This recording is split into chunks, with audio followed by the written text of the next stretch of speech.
তৃণমূলের প্রভাবশালী যুব নেতা সৌমিত্র ব্যানার্জি গ্রেফতার। নেতাকে থানা চত্বরে ডিম থেরাপি ও চোর চোর স্লোগান।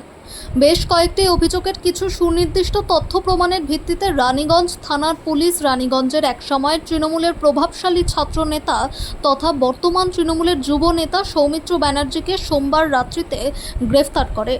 মঙ্গলবার সকালে ধৃত তৃণমূলের ওই যুব নেতাকে আদালতে নিয়ে যাওয়ার জন্য রানীগঞ্জ থানা থেকে বের করার সময় চোর চোর স্লোগান দেন বিক্ষুব্ধ জনতা। এমনকি তাকে লক্ষ্য করে ছোড়া হয় এলোপাথারির ডিম। সূত্রে জানা যায়, রানীগঞ্জের একটি ফ্ল্যাট থেকে সোমবার রাত্রিতে ওই যুব নেতা সৌমিত্র ব্যানার্জিকে গ্রেফতার করা হয়। জানা যায়, তার বিরুদ্ধে বিজেপি কর্মীদের ওপর মারধর, হুমকি ও নানান দুষ্কৃতিমূলক কাজকর্ম করার অভিযোগ রয়েছে। সেই সব অভিযোগেরই কিছু সুনির্দিষ্ট তথ্য ও প্রমাণের ভিত্তিতে রানীগঞ্জ পুলিশ তাকে গ্রেফতার করে। মঙ্গলবার ধৃত ব্যক্তিকে আদালতে নিয়ে যাওয়ার জন্য থানা থেকে বের করা হলে থানা চত্বরে উপস্থিত বিক্ষুব্ধ জনতা তৃণমূলের একসময়ের দাপুটে ছাত্রনেতা তথা বর্তমান যুব নেতা সৌমিত্র ব্যানার্জিকে লক্ষ্য করে চোর চোর স্লোগান দেন। এমনকি এলোপাথারি তার ওপর ডিম ছুঁড়ে মারা হয়। তবে এদিন তৃণমূলের যুব নেতা সৌমিত্র ব্যানার্জিকে নিজের গ্রেফতারি প্রসঙ্গে প্রশ্ন করা হলে উত্তরে সে জানায়, আইনের প্রতি আস্থা রয়েছে। তিনি পূর্বে ছাত্রনেতা থাকার সময় কিছু কথা বলেছিলেন ঠিকই, কিন্তু বিজেপির কর্মী সমর্থকদের কোনো রকম কোনো আঘাত তিনি করেননি। তিনি সকলের সঙ্গে ভালো সম্পর্ক রেখে চলতেন। সাথে সাথেই এদিন তিনি শুভেন্দু অধিকারীর প্রশংসাও করেন।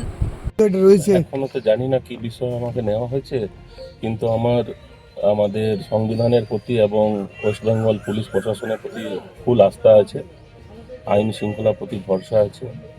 আমি জানি যে আমাদের রানীগঞ্জ থানার যিনি বড়বাবু আছেন খুব ভালো, ঠিক আছে, আইন শৃঙ্খলা মেনে চলেন এবং পুলিশ প্রশাসনও ভালো, এবং আমাদের যিনি নতুন মুখ্যমন্ত্রী হয়েছেন শুভেন্দু অধিকারী মহাশয়, ওনার প্রতিও আস্থা আছে যে উনি খুব লড়াই করে এগিয়ে এসছেন এবং উনি কখনো অন্যায় আশা করি করবেন না। বিজেপি চারিদিকে হচ্ছে সেরকম রানীগঞ্জ হচ্ছে, এটা পার্টি যখন পাল্টে এরকম হয়, এরকম ঘটনা ঘটে, তো হচ্ছে চারিদিকে, এখানেও হচ্ছে। কিন্তু আপনার বিরুদ্ধে যে অভিযোগ সেটা কি তাহলে সত্যি? হুমকি দেওয়া, ইয়ে করা বিজেপি কর্মীদের? এবারে কিছু তো বলতে হবে, এমনি তো করতে পারে না, তো যা যা বলা তাই তাই বলবে।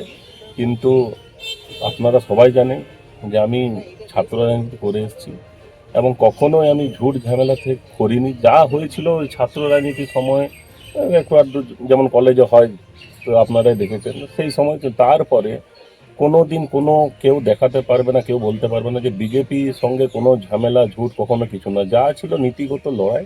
আর আমি বিশাল বড় কোনো নেতা ছিলাম না, এখনও নেই, ঠিক আছে।